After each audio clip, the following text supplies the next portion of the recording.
हम आपको नहीं बता सकते।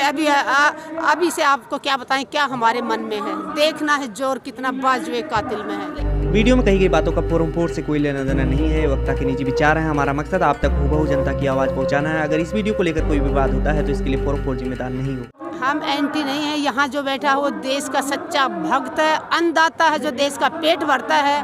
मैं कहूँगी कि इशारों पे नाच रहे हैं मोदी जी। देशद्रोही हैं सबसे बड़े मोदी जी, जिसने ना किसानों की सोची, ना जवानों की सोची, ना हमारे युवाओं की सोची। जो ढोंग करते हैं ना, अगर राष्ट्रवाद का ढोंग करते हैं, मैं कहूँगी सबसे बड़े गद्दार ये हैं जिन्होंने देश को बेच खा लिया।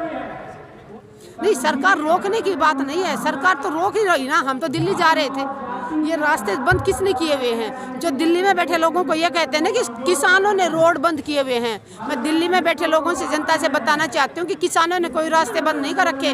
किसान तो अपने हकों की आवाज़ संसद में बैठे लोगों को पहुँचाने जा रहे थे। रास्ते बंद किए हैं सरकार ने, रास्ते बंद करवाए हैं पुलिस ने किए हैं। हमने बैरिकेड नहीं लगा रखे। क्यों नहीं हमारे भाइयों को दिल्ली पहुँचने दिया गया? संविधान में हमारा हक है कि हम अपने हक की आवाज़ के लिए हम जाएँ और अपने विचार रखें। चारों तरफ दिल्ली के रोक के हमें रखा हुआ है। कितने दिन रोक लेंगे? कितने दिन रोक लेंगे? सहन शक्ति की भी एक हद होती है, सीमा होती है। किसान 2 महीने से यहाँ बैठा हुआ है, हर जुल्म सह रहा है, लेकिन एक टाइम आएगा अगर सरकार नहीं मानी, पानी हमारे सिर से ऊपर गया तो सरकार कान खोल के सुन लें। जो कुछ भी होगा देश में उसकी जिम्मेवार सिर्फ और सिर्फ सरकार होगी। चोर चोर मुसेरे भाई होते हैं ना, तो ये ऐसा ही है। इसने अच्छा काम किया क्या? आज तक एक अच्छा काम बता दो जो प्रधानमंत्री ने किया हो।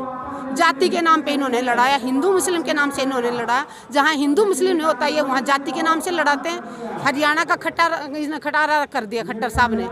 तो मैं यही कहूँगी कि इनके परिवार होता तो शायद देश इतना बर्बाद ना होता। और दूसरा मैं कहना चाहूँगी नेशनल चैनलों का, मीडिया का, जो नेशनल चैनल बिके हुए हैं, जो देश आज इस कगार पे लाके खड़ा हुआ है ना, उसमें सबसे बड़ा रोल हमारी नेशनल चैनलों का, मीडिया का है। क्योंकि मीडिया ने सच्चाई नहीं दिखाई, ग्राउंड की सच्चाई नहीं दिखाई। जो प्रधानमंत्री जी ने चाहा, जो पूंजीपतियों ने चाहा, सिर्फ वो चीज़ जनता तक पहुँचाई। ये तो देखिए, ये सरकार ही बता पाएगी। ये सवाल आप सरकार से करें, जाके मोदी जी से करें कि तारीख क्यों बढ़ा रहे हैं। किसानों ने अपना पक्ष रख दिया है कि हमने बीच का फैसला नहीं चाहिए, हमने कोई इसमें आर फेर नहीं चाहिए, हमने आर या पार, या तो रद्द करो या जवाब दो। अगर ये रद्द नहीं करते तो हम अपने आंदोलन को और तेज करेंगे और अपनी रणनीति और बदलेंगे, लेकिन अपना हक नहीं छोड़ेंगे। कि सरकार को एक दिन जरूर सुनना पड़ेगा, क्योंकि देश का किसान जाग चुका है। पूरे देश के हर राज्यों से यहाँ पे महिला किसानें भी पहुँचने शुरू हो गई है। सरकार, मैं ये कहूँगी, सरकार अपने दिमाग से बात निकाल दें। किसान यहाँ से नहीं हटेंगे बिना अपनी मांगे पूरी किए। बरसात भी आई, सरकार ने भी तो बहुत कोशिश की, हमारे ऊपर बहुत जुल्म किए, आंसू गैस के गोले छोड़े जिससे हमारे बहुत भाई घायल हुए, वाटर कैनन चलाया, काटीले तारों से रास्ता रोका।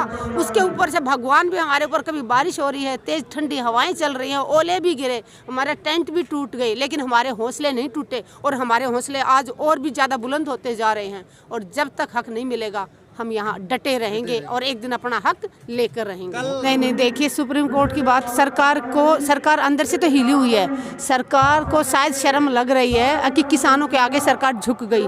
लेकिन मैं सरकार से यही कहना चाहूँगी कि अपनी जिद छोड़ के, किसानों को तो अपने पेट की लड़ाई लड़ रहे हैं, किसान कोई जिद नहीं कर रहे।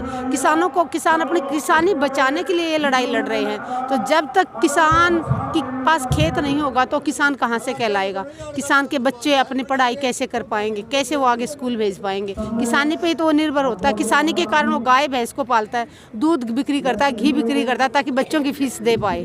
तो मैं यही कहूँगी कि किसान को और ज़्यादा तकलीफ ना दे सरकार। 40 दिन से ऊपर हो गया हमारे किसान, हमारे 80 साल की माताएं बहनें खुले आसमान के नीचे सो रहे हैं। प्रधानमंत्री जी दिखावा करते हैं, रकाबगंज गुरुद्वारा मत्था टेकने जाते हैं।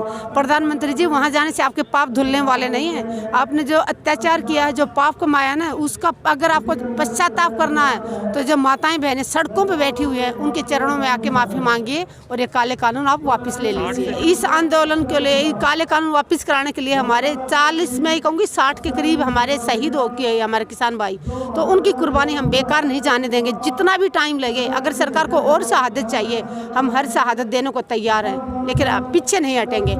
या तो हम यहाँ से अपने काले कानून रद्द करा के जाएंगे या अपनी शहादत दे के जाएंगे। देखिए, खिलाड़ियों का अगर एक अंगूठे में चोट आ जाती है तो प्रधानमंत्री जी ट्विटर पे लिखते हैं कि कैसे है, क्या है।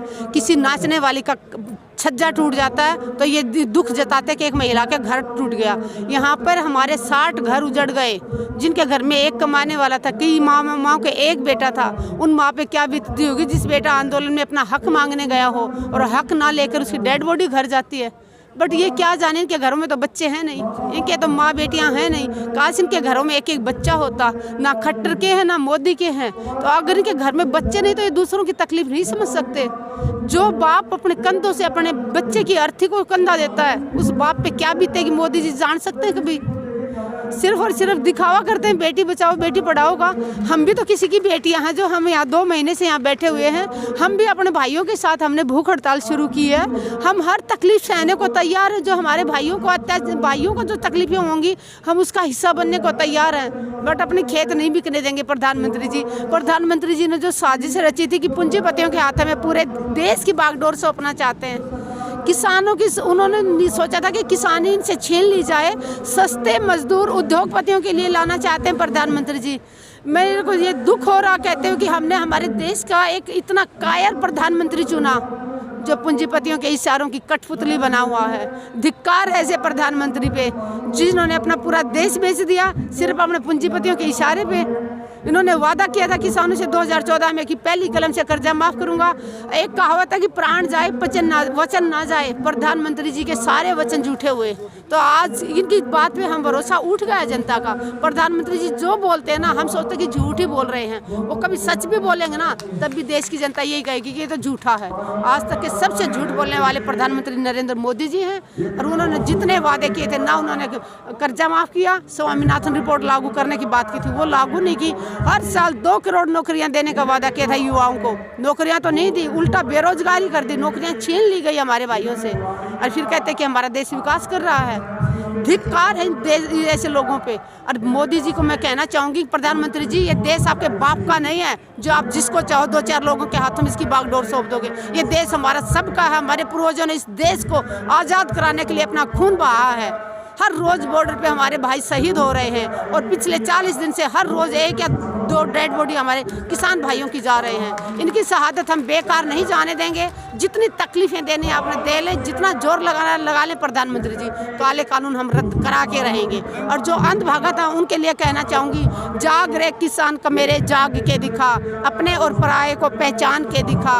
अपने अधिकार तुझे खुद लेने हैं, मांगने से मिले नहीं, छीन लेने हैं। अगर नहीं मिला तो हम छीन के भी दिखा देंगे। ये आंध्र प्रदेश से आए हैं और ये हमारे समर्थन में आए। तो मैं आप अपना नाम बताइए।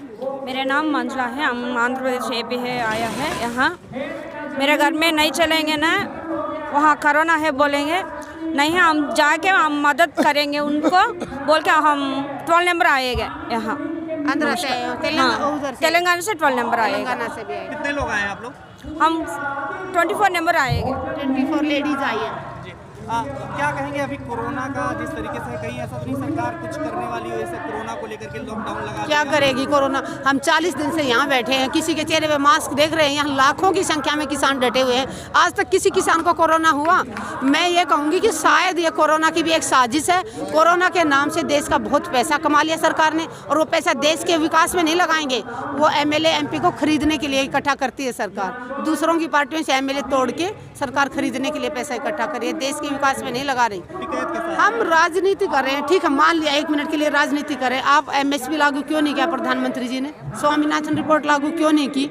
जो किसान मांग रहे हैं हमारी मांगे पूरी कर दो, हम घर चले जाएंगे। हमारे पास टाइम नहीं सड़कों पे बैठने का। उन्होंने जो इल्जाम लगाने ना लगाए, वो तो हमें खालिस्तानी भी बोल रहे हैं। वो हमें बोल रहे हैं कि आतंकवादी हैं। हमारी माताओं बहनों को कहते हैं कि 100 रुपये में आके बिकने वाली माताएं बैठी है।